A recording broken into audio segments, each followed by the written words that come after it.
Dobrodošli u podcast Balkan Express, koji je namijenjen promociji međukulturnog dijaloga u prostoru bivše Jugoslavije.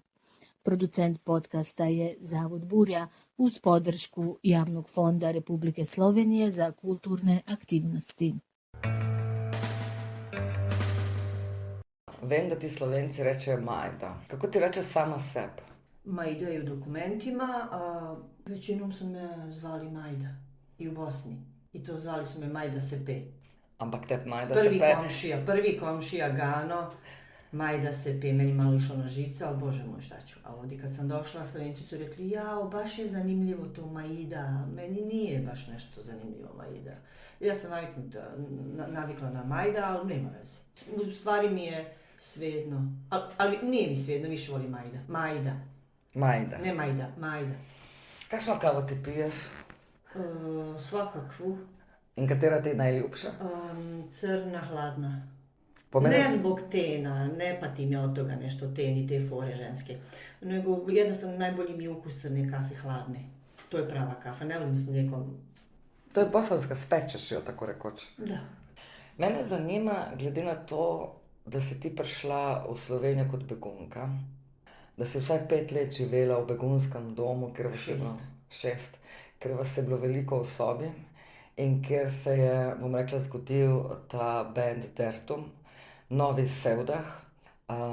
Me najprej zanima, zakaj si se odločila, oziroma ste se odločili, da pridete v Slovenijo. Takrat bi lahko šli kamorkoli in ljudje iz Bosne so šli po celem svetu. Nisam se baš odlučila, voz me dovezao ovamo.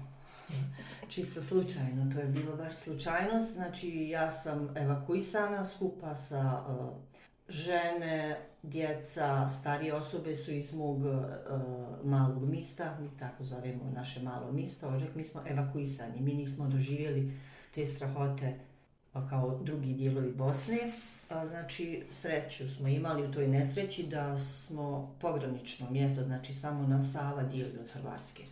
Tako da smo na Skelu su nas tamo odvezli, muškarci, autima, prešli smo Savu i već smo bili u Hrvatskoj, znači u Slavonskom Brodu. Ja sam imala strašnu želju da ostanem u Bosni, da budem kao neki ratni, kako se kaže, i zaboravljam već pomalo poslije ovoliko godina riječi naše. Pa već ti izvještava o ratu. Ja gledam u tebi kao da ćeš sad ti meni pomoći. Vojna reporterka. Pa tako nešto, ja. I onda se otac samo pukao smijat na Skeli i rekao, majke ti, šta ti to bulazni, šta pričaš, mislim, pogledaj se. Ja sam stvarno sa te 22 izgledala ko neko od 13. Ono, mala, mršava, neka čupica, bez šminke, farmerke, Texas jakna, stvarno. I onda je rekao, ne, ti ideš s mamom. I onda sve to bilo, ja kažem, kismet, sudbina. Bili smo par dana u Hrvatskoj, onda putešestvije, o tome se knjiga može napisati, znači Hrvatska, Zagreb, kolodvor, pa onda tamo frka, ko će gdje, pa neko na neki bus, Češka, neko za Mađarsku, neko za Holandiju, mama i ja u neki voz koji nas je dovezao u Postojnu. Nismo ni znali kad smo izašli van gdje smo, ko ovi migranti, ovi novi, kad ih baci sred šume, pa ne znaju jesu u Hrvatskoj šumi, italijanskoj, gdje su, šta su, ali eto mi smo barem plaćali tih 500 eura ili 1000 eura. Izašli u Postojni, mi smo zvali Postojna. Izašli u Postojni, odšli u kasarnu koja je bila devastirana totalno, znači bez jogija, bez deka, bez jastuka, strašno, a kraj aprila, hladan, kišan, ma strahota. Ali insan ti je čudan hajvan, tako da smo za par dana smo se snašli, namjestili smo te sobe ogromne. Po 16 nas je bilo u sobi. Tako da slučajno sam ja u Sloveniji sam šla i često znam reći, malo ću biti bezobrazna, kod Đorđe Balašević jebo me voz koji me dono. Kad sam ljuta na ovu državu, onda tako proklinjem, a većinom sam zadovoljna što sam tu ostala. Tudi novinarstva si začela v Sarajevu, ne? Končala si ga v Ljubljani.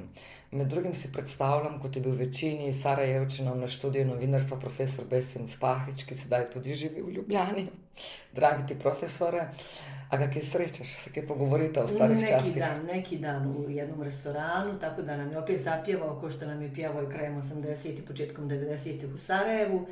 To je strašno interesantan čovjek, zaista, mislim, on je doktorirao na Sorboni, ali strašno zanimljiv, intelektualac, širok jako i jako lijepo pjeva, svira i tako, svestran je zaista, tako da smo imali jako zanimljiva predavanja 2 godine njegova, ali ne imamo zabilješki, znači ti si samo slušao, upijao, nisi ništa mogao zapisivati jer je to bilo od do, nevezano baš na taj predmet ili 2 koji smo imali kod njega.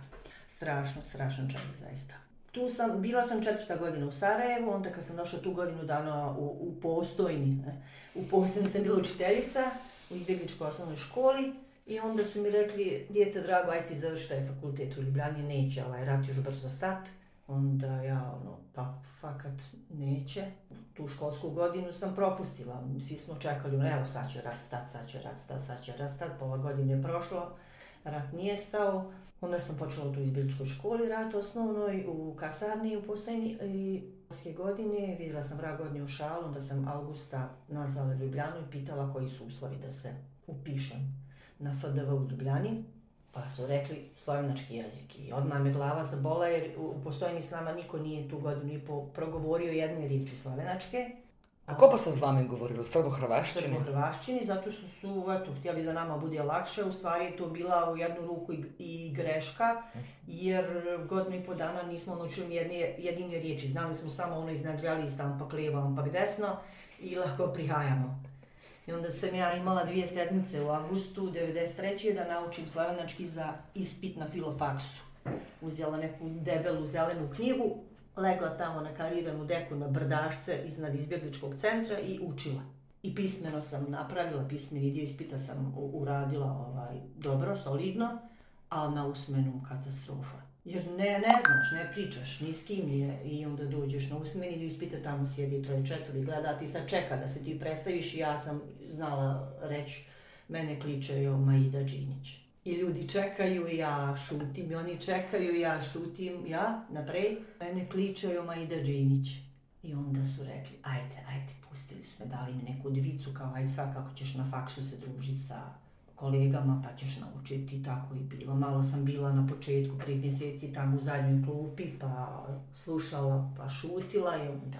Ja naravno slovenački jako bitan za moj poziv kao novinar, znači treba da ga znaš 100%, pa sam ja bila sva jedna isprepadana, išla sam na govorilne ure kod profesora Tomo Korošec, ponedjeljkom do podne, pa me on malo tješio, kaže, jao, da vi znate kakve greške pravi Slovenci, vaše vejce su odlične, tako da je malo pomoglo mi je to, recimo. Ampak zdaj, recimo, ko sanjaš ali pa ko razmišljaš, o katerem jeziku razmišljaš? Nikad na slovenskom.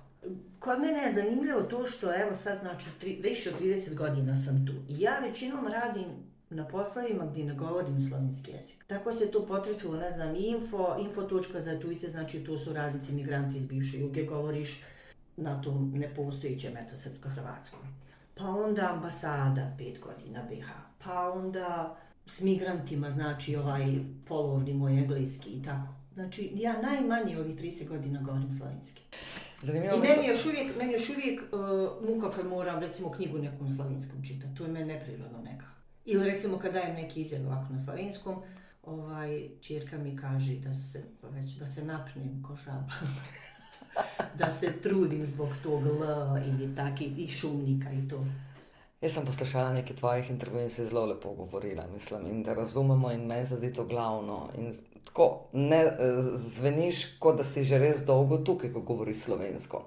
Ampak če se vrneva medve na tvoje begunska leta, na to skupno bivanje po Postojni, jaz se spomnim dobrih zgodb, ko si mi govorila, spomnim se Dertuma, se pravi, tukaj se je začel Novi Sevdah pravzaprav. Spomnim se tvojega pripovedovanja, kako si imela pravzaprav dobro štipendijo in si dobro živela, ne? Da si prvič prišla do nekega denarja, da si ti dali denar za to, da ti študiraš in da tebi je bilo to fantastično in da si lahko končno kupila nove obleke in ne rabljenih nosila. Ali obstaja kakršnakoli vzporednica s tvojim begunskim življenjem in z življenjem beguncem zdaj pri nas, ti se namreč ukvarja s tem službeno, ne? Takrat ste seveda prišli, imeli smo vas radi, bili ste naši. Do ostalih beguncev si predstavljam, imamo drugačen odnos, ampak a lahko, vem, da sem ti zdaj široko vprašanje postavila in vse dala v en lonc, Lahko kakšno primerjavo narediš? Smo mi kot država, ne vem, prijazni do beguncev, se ta politika spreminja na bolje, na slabše? Če pogledaš iz svoje begunske perspektive. Premalo vremena imamo za sve to. O tome ti mogu 3 sata u komadu pričati. Znači, to su 3 potpuno različite priče. Znači, moje izbjegličko vrijeme, ovaj migrantski val, kako ga zovu 2015. i Ukrajina. To je nebo i zemlja. Mi smo imali, znači, 92. kad smo došli, mi smo bili iz nekadašnje zajedničke države, sličan jezik i kao, evo, recimo, braća i bijeli, tako da su nas stvarno su nas Slovenci prihvatili otvorenih ruku, narod, zaista to je bilo, mislim, ja mogu sad zaplakati, evo, naišla sam se kad pričam o tome. Drugo je politika, uvijek ja kažem da recimo nije isto kako nas je narod prihvatio, to kakav status smo imali i kako se to uredilo, odnosno nije uredilo. Mi smo 6 godina imali zaista neku strahotu od statusa za časno zatočišće, to ti nije, nisi imao pravo ni na rad, ni na doktora, ni na putovanje, normalno, na normalan život uopšte nisi imao pravo. Nismo dobili nikad ni tolara u izbjegličkom centru za 6 godina. Bilo je naroda koji ljudi nisu imali nekog vani da im pošalje, ko što sam ja imala brata, da pošalje neki novac, da imaš za žeton, za autobus, da imaš za kafu, posle fakultete i tako dalje. Tako da ljudi su počeli raditi naravno na crno, žene su išle čisti stanovi, išle su prebirati neke paprike na rudnik, sjećam se, muškarci na građevinu. Najbolje su prošli đaci, studenti, jer smo većinom imali neke stipendije. I od ministarstva, ili od Soroša, ili od Igase arapske, ili od Talijana, tako da mi smo super prošli što se toga tiče. Status je bio stvarno grozan. Ovaj migrantski val 2015. znači, to je potpuno druga priča. To su, ja kažem otvoreno, to su crni i ja se užasavam foruma na internetu kad se objavi neka vijest o migrantima od 2015. do sad. To je strašno šta i kako ljudi komentarišu to. Jako je puno dezinformacija, tako da sam ja znala nekad i napisati neki komentar i reći to nije istina, a iz prve ruke vam kažem da to nije istina. Recimo, lupaju ljudi da 800 eura dobije svaki na Viču u azilnom domu, prosile za azil. Pa sam onda govorila, nije istina, 18 eura je džeparac mjesečni. Tako da, ne znam, od toga da kad sjediš u frizerskom salonu, ljudi lupaju svakakve stvari, do čekaonice kod doktora, jako je puno dezinformacija. Znači, ja radim to, radila sam 2016. do 2018. 2 godine, pa sam onda radila neke drugi stvari milion, onda sam radila i kao u nevladnoj organizaciji jednoj par mjeseci tamo, pa sam radila predlani sa Ukrajincima par mjeseci, sad ponovo radim kao dio, znači, tog urada za skrb i integraciju migrantov. Kaj točno je tvoje delo? Svjetovalka za integraciju. Znači, ja radim sa ljudima koji dobiju status ovdje, osobe bez međunarodnu zaštitu. Znači, ljudi koji dobiju status u Sloveniji, onda sam imala savjetnica i znači godinu dana dolaze kod mene mjesečno na razgovor, brinem da idu na tečaj slovenskog jezika, na tečaj spoznavanja slovenske družbe, sve što treba na početku, znači, tog njihovog života u Sloveniji, koliko toliko normalnog, da i ta integracija bude brža i bolja. Ukrajina opet treća priča. Ukrajina, to je evropska politika i takva kakva je i puno puta čujemo sa više strana različitih kako je to nepravedno, da jedni imaju ovoliko, drugi onoliko, da su to i u istoj kaši, u istoj poziciji, mada eto čujem, imam rodbinu po čitavoj Evropi, čujem da nije samo, znači ovdje kod nas takva situacija, nego svugdje oni imaju privilegiji. To je, ja sam mala riba da bi komentarisala kako i zašto. Ampak je to vezano na raso, beli so. Je zato, ker so Slovani, ker so nam blizu. Zato, ker niso črni, ker ne govorijo čudnega jezika, ki ga mi ne razumemo, ker se nam zdijo tisti strašno daleč in nevarni. Če česa ne poznaš, se tega bojiš. Oni, Ukrajinci, so nam bližje.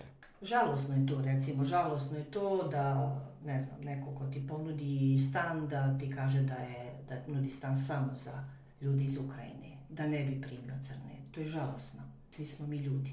I svako iz Slovenije se može naći u poziciju koju se našao iz Burundija, iz Nigerije, iz Konga.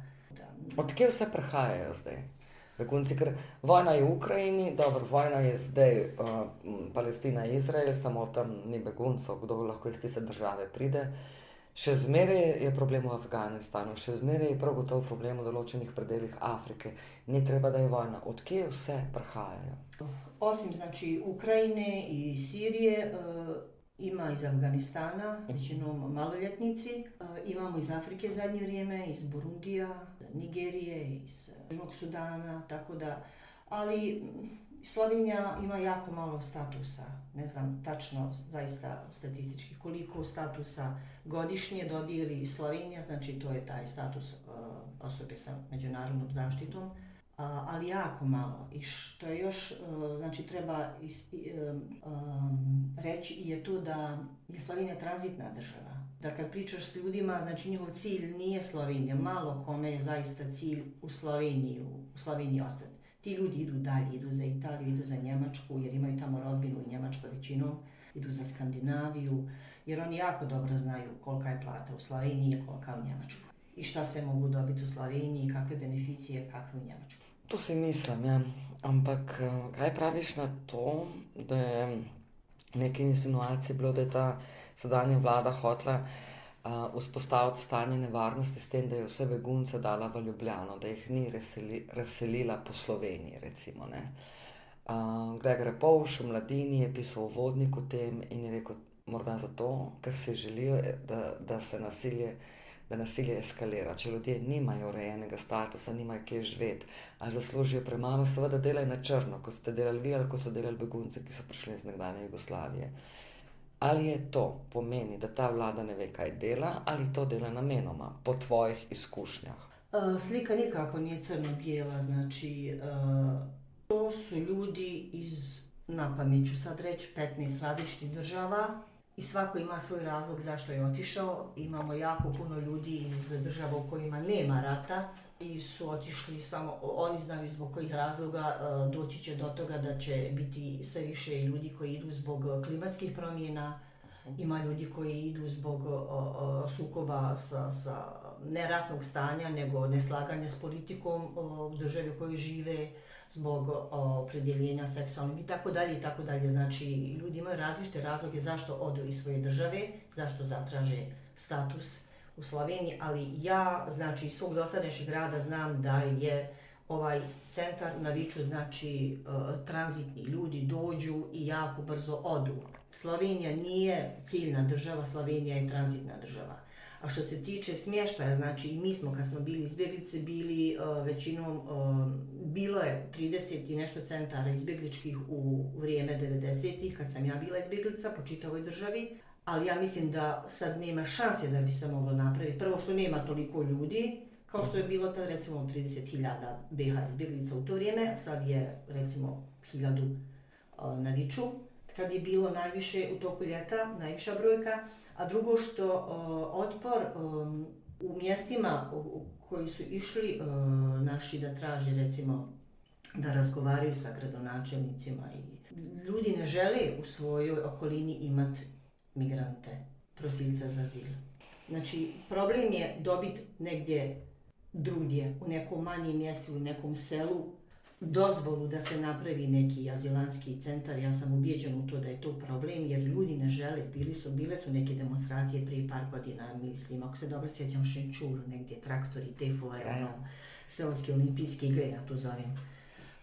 Strašno, ljudi ne žele imati u svojoj blizini. Evo i zadnje vrijeme tu na Viču počelo se govoriti o tome kako je sad posle 6 navečer problematično hodat vani po Viču, jer oni u grupama hodaju po tom dijelu Ljubljane i tako dalje. Pa hodaju ljudi, idu iz svog azilantskog doma u Mercator se kupiti nešto, pošto zadnji obrok dobiju čorbu, 6 sati pogladne do 8 navečer povrh. Pa idu trojica pa se kupe neku hranu na petrolu, ovdje si kupe nešto za pojesti ili popiti. Je to strašno, što idu trojica, pa idu petorica, pa idu tu trojica, pa petorica, a svi crni. To je užas. A ne vidiš ih u mraku, crni pa ne vidiš ih u mraku. To je neznanje, neradovednost, to je Znaš šta, premalo se kontaktira s tim ljudima. Ja bi to organizovala, mislim, više komunikacije, više kontakta, više druženja od toga da, znači, bitno je da se ljudi sretnu, da ljudi upoznaju jedni drugi. Od vrtića, osnovne škole, srednjih fakulteta, doma staraca, soseska, te 14 skupnosti. To treba da se ljudi druže, da se upoznaju, da preko kulinarike, preko muzike, preko te, kako se kažu, te prosto časne javnosti. Prostovoljne dejavnosti. I sad ja tebe pitam kako se ovo kaže na našem jeziku. Čuj me, Boga ti, ovo je asimilacija, neću to. Uglavnom, zbog nedostatka informacija dolazi do dezinformacija i do straha i širenja tih predrasude. Zašto nastaju predrasude? Evo, znamo s faksa zašto nastaju predrasude i stereotipi. Mislim, ne poznaš, nisi radoveden, ne postavi se v kožo drugega. Tako je. Če ne veš, kakšni so, jih vprašaš, kakšni so, kaj jih zanima, kaj radi jejo in tako naprej. Ne? Ko sem jaz v begunskem centru Vič, nekaj sem šla pisati in gledati, so bili veliko ljudi tam, ni imelo kaj delati, nekih se jih je znajdlo, so imeli, ne vem, bralno skupino, eni so fotografirali. Jaz si predstavljam, da delajo tako bende, kot ste jih delali vi, kot ste vi naredili Dertum v begunskem centru, da imajo tudi oni med sabo dosti glasbenikov in ziher bi lahko nastal kakšen bend, recimo. Ja sam imala tu ideju, ja sam to predložila UNHCR-u, jednom od vodećih ljudi UNHCR-a prije par godina. Problem je bio u tome što, kao što sam prije rekla, ljudi brzo odu odavdje. Ja sam čula kad sam radila od 2016. do 2018. preko puta moje kancelarije sam čula muziku, bilo mi je super i ono evo novi Dertum. I zaista sam htjela, predložila sam na nekoj konferenciji, rekla sam tako kao što su moj band financirali UNHCR 95. Tako bi isto mogli sad napraviti projekat iz 5 država, svira ovo, i ono, da napravimo isto tako neki band i spot sa nekima slovenački poznati muzičar, to bi bilo top. Ali ljudi jako brzo odu. Ko što sam rekla, znači, neko bude 3 dana, neko bude 10 dana, neko bude 3 mjeseca, ali jako brzo idu dalje. Ne ostanejo, ne želijo si. Ne. Kao što sam prije rekla, već u Turskoj i u Grčkoj puno njih zna kakva su im ovdje prava i kakve su ovdje plate i šta im država nudi i tako dalje. Ampak ti, s katerimi ti imaš opravka s temi, ki imajo prehoden status? Ali... Ne. Ovi koji dobiju status. In ki si želijo tukaj ostati? Oni su dobili pozitivan odgovor, oni znači dobiju status. Oni dobiju status begunca. Oseba z mednarodno zaštitu, oziroma begunec. I oni onda imaju pravo na to. Ja ih informišem o tome, ja brinem o njima godinu dana ili 2 i oni žive tu, znači. Ali to delate s pomočjo nevladnih organizacij? Včasih je bila nevladna organizacija tudi Odnos, ki se je z njimi ukvarjala. Vem, oni so mi razlagali, kako ima vsaka družina nekoga, ki s komor komunicira, za zdravnika, za šolo, za to, se pravi, ima neko osebo, ki je z njimi, ne? Ker si predstavljam, da vlada oziroma državne službe vsega tega ne morejo opraviti. Da. Tako da me zanima, kako to v širšem sodelovanju ali z nevladniki ali s komorkoli že poteka to, da se oni navadijo tukaj živeti, naučijo jezika, znajde in tako naprej. Ja sam recimo savjetnici napravila prvi informativni razgovor, oko 2 sata predstavit ću sva njegova prava, obaveze, dužnosti i ostalo i onda mu kažeš da recimo društvo Odnos brine za to, ide s njim na banku da otvori račun, nađe mu doktora, ide s njim na zavod za zapošljavanje da ga prijavi i tako dalje. Jer ne bi mi mogli se to sami. I Slovenska filantropija. Tako da imamo te nevladine organizacije koje nam pomažu oko toga, ostali dio posla radimo mi zaposleni savjetnici. Nije to sad nešto, 500 ljudi ko što ima neka savjetnica na zavodu za zapošljavanje, recimo na 30 i nešto ljudi. Tako da imaš vremena da se posvjetiš čovjeku, bude kod tebe sat vremena pa sve probleme, pa rješavate skupa, zoveš telefonom, pišeš mailove i tako dalje. U kontaktu si dok se ne snađi prvu godinu dana, recimo zavod oko posla naravno, ali ja ga uputim tamo i predlažem mu šta i kako. Meni se sviđa taj. Nekad, i znam da je to greška, nekad poredim te svoje izbjegličke godine sa sadašnjim izbjeglicama i tim statusom i pravima i privilegijama i ostalim, pa budem nekad jako, ne znam, ne nervozna, ne znam kako da kažem. Krivo mi je što mi nismo imali u to vrijeme bolji status. Krivo mi je što mi nismo smjeli, moji roditelji koji su bili stariji, ne znam, 45 godina, što nisu mogli u to vrijeme raditi. Nego su sjedili u izbjegličkom centru, ustane ujutro, u 7 ne znam šta bi od sebe čitav dan. Znači godinama sjediš u izbjegličkom centru, ne smiješ raditi, ako radiš na crno. Ne ide ti staž, plaćaju te jako malo. Zašto to nije bilo uređeno, ne znam. Ja znam da je bilo puno i tad nevladnih organizacija i projekata, malo more, svi su se bavili, ali ti 6 godina se nije uredio status i to mi je... Sad ljudi imaju prije je bilo posle 9 mjeseci, sad posle 3 mjeseca već ljudi imaju pravo početi raditi. I sad je puno ljudi koji već posle 3 mjeseca već počnu raditi. I to je najbolji u stvari oblik integracije. Takrat smo vas dobro sprejeli, niste imeli pa možnosti. Spomnim se tudi Milana Kučana, ki mi je enkrat rekel, da ga ni bolj žalostnega pogleda kot človeka, ki je ves dan v begunskem centru in nima kaj za delati. Da je to pravzaprav skoraj bolj žalostno kot karkoli drugega. I zato je puno ljudi otišlo iz Slovenije. Recimo neke 94. Ja mislim da je puno ljudi iz BiH, tadašnjih izbjeglica bosansko-hercegovačkih, otišlo iz Slovenije dalje. Žali mi bilo, jer nekako mi smo Sloveniju shvatili kao, ne mogu reći kao Bosnu, naravno, ali nam je bila bliža nego neka Kanada ili Australija, naravno.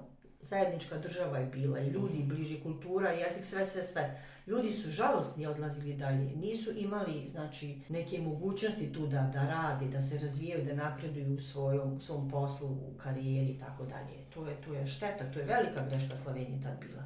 Po drugi strani, če povem moj majhen del zgodbe, grozno je, da je bila ta vojna in da se je zgodilo, kar se je. Ampak mislim, da je Slovenija in Ljubljana, kjer je večina ljudi, zaradi tega bogatejša. Jaz sem veliko prijateljev, ki niso tukaj.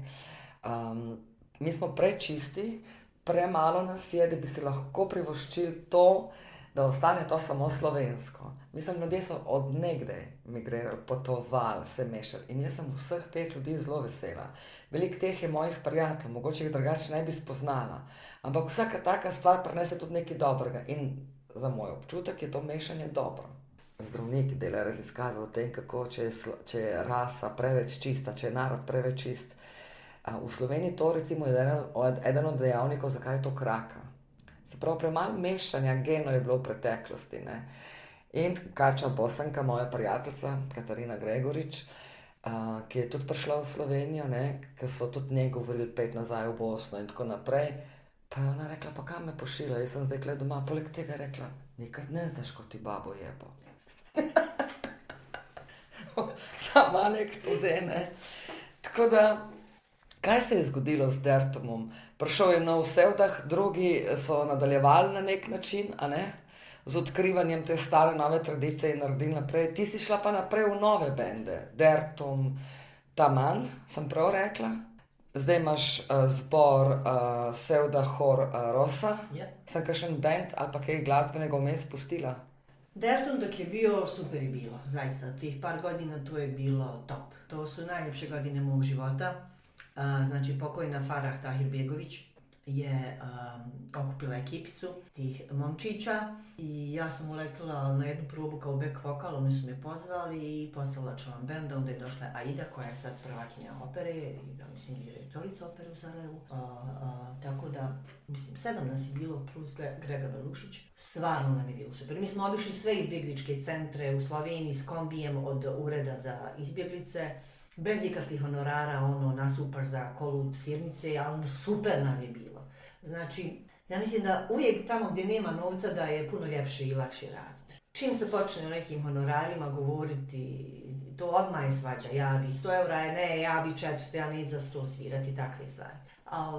Da smo imali papire, ko što nismo te normalne neke pasoše kakve treba, trebali smo ići, da li Bože, u Pakistan na neki taj a ste sploh lahko potovali razem po Evropi? Nešto oko Slovenije, sjećam da smo samo nešto oko Slovenije. Mađarska, bili smo u Mađarskoj, Budimpešti, bili smo u Italiji jednom u Austriji i jednom u Njemačkoj. I naravno, kad je Dertom potpisan, odmah ubrzo poslije toga smo otišli u Bosnu, išli smo u Sarajevo, Tuzlu i još negdje. Ampak svetovne turneje niste mogli delati, ker ste imeli bosanske potne liste, ne? Ja. pravzaprav bi lahko naredili kariero iz tega. Pa nismo mogli jer zaista, ja se sjećam, ne znam, u nekoj izdavačkoj kući smo bili, da li je bila Nika ili Dalas i da su nam tad govorili o nekom i mi Bože, Pakistan, neki svjetski taj festival, etno i to, ali naravno s našim pasošima nismo mogli niti. Pa eto, ja nisam mogla čak ni na apsolventsku ekskurziju ići sa faksom, jer nisam imala dokument. Zato ja kažem, to nije bio normalan život, to je bilo životarenje 6 godina. 6 godina ti si bio u nekom, zbog tog statusa, Bože sačuvaj, stvarno. To je propalo nekako 6 godina što se statusa tiče. A po drugoj strani, to su bile tako plodne godine, tako bogate godine, zanimljive. To je bilo fora, milion aktivnosti, malo more. Mi smo tad radili na području kulture čudo jedno. Ne samo Dertum, znači Dertum, dječica se skupe neka tamo mladina u izbjegličkom centru i tamburovi i onda ti snimiš CD1, pa snimiš CD2, pa nastupaš pa smo imali pozorišne predstave, pozorišnu grupu. Znači Draga Potočnjak je imala isto tako nekih recimo sad 6, 7, 8 njih u pozorištu, imali su svoje predstave, nastupali. Imali smo izbjegličke časopise, imali smo, znači, knjige su izdavane, svašta smo radili na području kulture. Zato sam ja lani, već predlani, kad je već bilo, ovo vrijeme piči strašno. Ja lani, predlani sam počela izbjeglički projekat, te uspomene, 30 godina dolaska izbjeglica iz BiH u Sloveniju, projekat sam nekako inicirala, napravili smo 2 izložbe, i fotografija i uspomena, napravili smo okrugli sto s Erbinom Hladnikom Ilhačićem i Anicom Mikuško sa Idom Kurtović i tako. I napravili smo vrhunac tog projekta, je bio u Križankama koncert. Podalski sevdah, sa Blatom. Tako da, ali sve nekako to, kod mene sve nešto, ja imam osjećaj da sve nekako spontano, sve nekako, ne planiram puno stvari, ja sam jednostavno rekla da bi bilo fino da se napravi nešto, da se obilježi 30 godina dolaska izbjeglica, nešto oko kulture. Ja sam mislila u Vodnjikovoj domaćiji, znači Zavod Divja misel. Kad je bil to centar Vodnikova domaćija, takrat... U 90-ih, da. V 90-ih se je vse tam dogajalo. Yes. Koncerti, delavnice, karkoli že, to je bil kulturni centar. Vikend, ja. Ja sam mislila tamo napraviti, recimo, jedan dan nešto, podsjećanje neko na te godine i pokazati da su tu bili Smar Mujezinović, Josip Posti, da su bile radionice, djeca, dolazili svi, eto, pjevali, plakali. Međutim, pa to je ispao veliki projekat. Tako da nisam ni zamislila tako u početku da će to biti wow. Mi smo snimili, mislim da 45 ljudi ispovijesti, svaku u prosjeku sat i više. Je pričao svojim izbjegličkim uspomenom, to se plakalo, to se smijalo, pa to je bogatstvo, to je materijal. Mislim, sve skupa to, te sve godine, tih 6 godina u izbjegličkom centru, ne znam, meni jedan kolega, moj prijatelj, kaže, kad ćeš ti više izaći iz toga? Ti još živiš to vrijeme. Ja kažem, nije to sad da ja patim za tim godinama, nisam ja sad nešto ko što imaš ljudi jugonostalgičare pati za jugom. Jednostavno, ti si svjestan da su to bile zanimljive godine. I drago ti je da si ih proživio. Patili smo se stvarno, koji su u izbjegličkom centru, ja sam živjela s tatom, mamom i s jednom ženom i 2 djece u jednoj sobi. I patila sam se kad sam učila za ispite, za fakultet i kad dođeš ujutru s nekog koncerta sa žura, tamo u 1:30 probudiš ih, ludnica. A po drugoj strani, mislim, ustaneš ujutro u 6:30, očistiš izbjeglički centar jer si ti na redu, ideš na fakultet, onda idem na izbjegličku televiziju, i to sam zaboravila, to je bio jedan jako dobar projekat. Imali smo izbjegličku televiziju na Roškovi. Viš koliko puno mogu pričati, rekla sam ti kad smo počeli. Ideš na izbjegličku televiziju, snimaš, pa montiraš, pa navečer žur, bili su te žur ovdje, ondje, ma ludilo od života, ja ne znam, dobro, mladi smo bili, ali ujutro od 6-7 pa navečer do 1:30 ti si bio u akciji. Ali što je rekao Damir Muratođić, glumac iz ove predstave od Drage, mi smo jednostavno bježali iz tog centra da ne bi tamo doživljavali te sve, gledali te žene koje plaču, koje ne znaju šta im je s muževima, svoje roditelje koji tamo sjede i ništa ne rade, one stare nane, koji sjede po čitave dane tamo. Jednostavno si nekako bježao odatle i onda smo pravili puno dobrih stvari izvan tog centra. Ma ludilo. Kar naprej lahko delaš obletnice. Jego nostalgija je nostalgija po eni strani za mladostjo. Večina nas te generacije je bila takrat mlada in vsak ima za mladostjo neko nostalgična občutja. Jaz, ki nisem dala vsega tega, kar se dala ti, pogrešam iz tega časa občutek skupnosti. Nas so vzgajali v skupnosti, pomagati sosedu, sošolcu, prijatelju. Ljudje smo bolj skrbeli drug za drugega. In če pogledamo zdaj nazaj, je bil visok nivo človekovih pravic. Nekaj, kar moramo dan današnji zelo ubraniti, ni samoumevno, takrat je bilo. Takrat se mi zdi, da smo to živeli. Tako da, če imam jaz po čem nostalgijo, je po teh časih, ko smo to skupnost živeli. Zdaj je ne več, zdaj imamo to, kar smo izvolili. Kapitalizem. Ampak je najbrž življenje z glasbo bolj zanimivo, ne? Kaj vse počnete zdaj z Sevda Horosa? I to je nastalo spontano, koji sve u mom životu. Kerim Dizdar, jedan jako vrijedan, jako sposoban čovjek, on je predložio, njega znam iz Bošnjačkog kulturnog saveza, jako aktivan čovjek, znači veliki Bosanac, patriota. On je predložio da napravimo neki hor, ženski sevdah. Ja sam napisala objavu na Facebooku, meni se javi isti dan 16 žena. 16 žena. Jedna iz Minhena, tad je bilo vrijeme korone, jedna iz Minhena, ako bude to online, mogu li ja s vama iz Minhena pjevati. Jedna iz Sarajeva, ludnica. Uglavnom, malo nas je zeznulo taj lockdown, nismo probavale koliko smo mogle i trebale, ali onda imali smo, mislim, 2 prve online, onda smo se počeli nalaziti. Društvo BiH Slavnačkog prijateljstva Ljilja nam je ustupilo svoje prostore za probe, na čemu smo im jako, jako zahvalni. Njihov predsjednik je strašan dobar čovjek, Elis. Dobili smo prostore besplatne gdje vježbamo svaki četvrtak navečer i to je nešto divno. To je tako dobra energija ženska. Za sad je ženski hor, Sevda Horosa, ženski hor. Ne znam da ćemo primati muškarca, ali ni ne treba i navala. Imamo horovođu jedinog muškarca, Saša Čano, fantastičan čovjek. Jako duhovit, veliki stručnjak, on je akademski muzičar. Nije u sevdaha, recimo ja sam imala od Dertuma Tamana, sam više u sevdahu, on je znači operski pjevač. Ali jako dobre aranžmane sevdalinki napravi. Imamo za sad nekih 20-ak pjesama i boga mi smo prilično puno koncerata do sad imale. Ja sam se znala nekad u početku našla ti više koncerata nego proba imamo.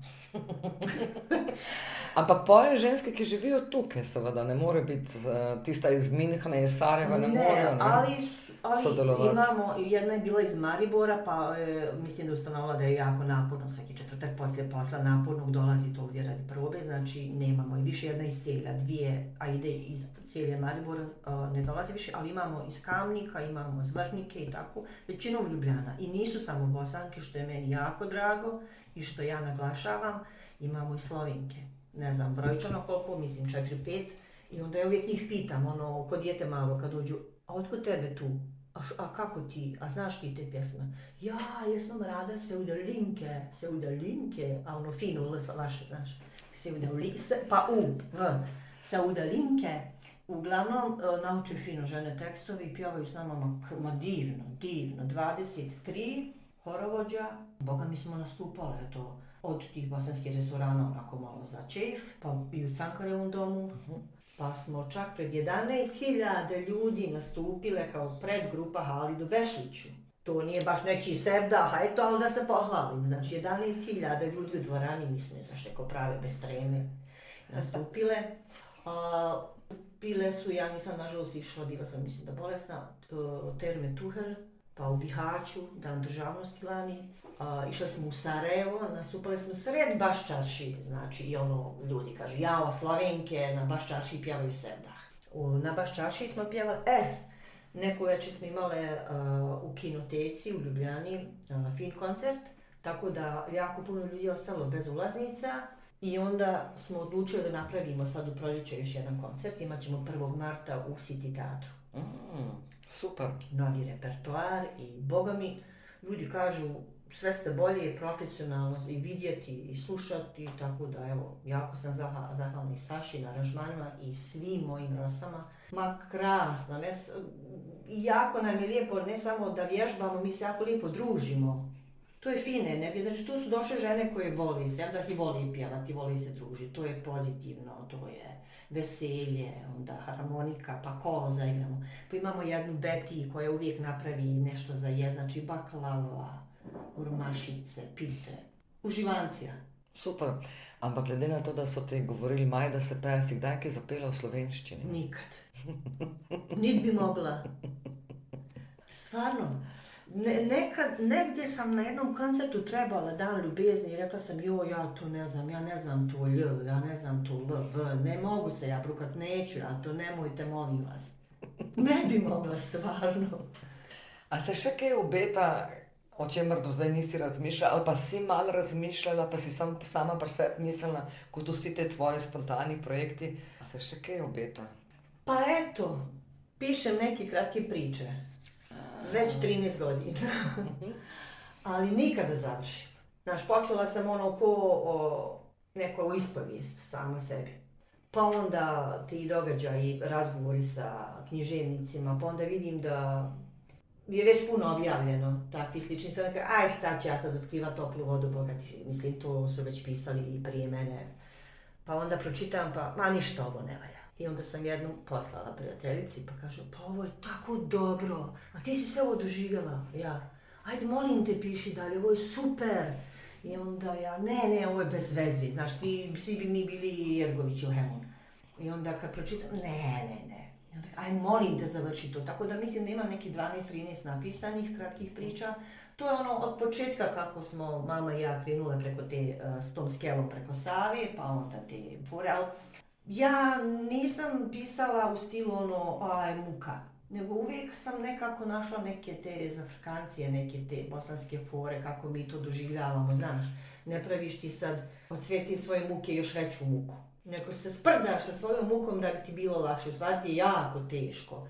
Ali ti sa tim nekim, to je taj bosanski humor i ta neka energija, neka luđačka. I teško ti je naravno, ali ne daš da pobjedi ta muka i taj bed, mi smo imali izraz bed, bedara. Hektor naš u izbjegličkom centru Šmatinka je imao izraz bedara, buraz, bedara. Tako da nismo dali toj bedari da pobjedi, nego ajmo akcija, boriš se, humora je bilo, ludnica. Tako da eto, možda. To sam počela pisati kad sam bila prvi put u životu na bolovanju. Nekih 12-13 godina, nisam znala šta ću od sebe tih 9 dana. Pa sam pisati, tako da kad budem sljedeći put na bolovanju možda završim. Jaz ti želim, da to dokončaš, ne da bi bila na bolniški, dovolj si imela zdravstvenih težav. Kaj se pa dogaja iz Peci Recija? To se bo še kaj, se bo ta niz pogovorov nadaljeval? To sam imala u Vodnikovoj domaći, mislim da 3-4 godine, ako se dobro sjećam. Onda se Vodnikova sad renovira, tako da nemam trenutno. Možda nastavim s tim, vidjet ću. Sad nekako, šta ja znam, vjeruj da evo ja u 24 sata mi je nekako ispunjeno, ja spavam 5 sati. Ne znam na što potrošim dane, to radim 8 sati, vozim se na posao tamo vamo. Uvijek nešto. Tako da oko hora, eto sad se većina stvari vrti. I tu posla, Facebook stranica, organizacija proba, koncerata i tako dalje. Traženje sponzora, jer nemamo sad, kao društvo koje je tek registrovano, nemamo Pogledaju da se prijavi na raspise. Ja, tako da smo kad crkveni miš leto, ispravili neki sponzori i tako. Ti si tudi iz Peci Recije delala z sponzori, ne? Ti nisi imela javnega denarja, nisi? Sam si narobe zapomnila. To je u stvari organizovala Vodnikova domaćija, odnosno taj zavod Divja misao. Mislim, ja dvoranu nisam plaćala, goste nikad vjeruju da nisam ni pitala, bili oni honorar. Možda sam trebala, jel da? Tako da, ne, ja ni znam oko para, ni volim oko para. Mislim, meni je sve drugo više bitno to. Honorar moj, honorar gosta i ja s tim ne znam, ako zašto nisam za to zaista. U redu je. Ja imam punu glavu ideja, ali... U redu je, ti imaš ideje, ki dobro zaživijo, tako da, ne moreš čisto vsega delati. Imaš kakšno željo za novo leto? Da bi ovaj svijet kompletan bio ljepše mjesto za život. Da ne bi išlo nagore, da bi išlo nabolje ako može, ali nisam baš optimista. Inače sam po prirodi više optimista nego pesimista, više pozitivac nego negativac. Ne znam, ne sviđa mi se. Ne sviđa mi se puno stvari, ne sviđa mi se da idu neke stvari osnovna ljudska prava, osnovne da ide na gore. I da to ljudi nekako prihvataju kao nešto što je normalno. To mi se ne sviđa. Da nema nekih reakcija, da nema borbe, da nema otpora, da su ljudi apatični, pasivni. Ne svi, hvala Bogu, ne svi. Ali ja nekako, ne znam, gledam, malo više akcije treba, malo više borbe, pokazati zube onim koji žele da nam ograniče prava naša i osnovna ljudska prava. Ne volim kontrolu, ne volim. Ne znam, ja za sebe, stvarno sad kad se analiziram sama, neka kombinacija pankera, anarhiste, vjernika, sve u meni, to samo može, ja mislim, bosanski geni, bosanska glava u sebi sve to imat skupa. Nekad se vidim ko anarhista, nekad ko najveći vjernik, nekad ko agnostik, šta ja znam. Ali kažem ti, ne znam, da bi bilo više empatije, da bi se ljudi znali postaviti u kožu drugog čovjeka. To sve što se dešava i ovim crnim, to se može čovječe tebi desiti sutra, razumiješ? Može ti zemljotres pola države uništiti pa da moraš izbjeći. Da možda će biti klimatske promjene ovdje kod nas čovječe, pa ćeš ti za tvoje dijete morati za 20 ili 30 godina ići u neku od tih država iz koje sad dolaze ljudi na koje ti pljuješ, od koji se odmičeš u autobusu, koji ti smrde, koji ne možeš da vidiš očima i ovo i ono. Mislim, zbog čega?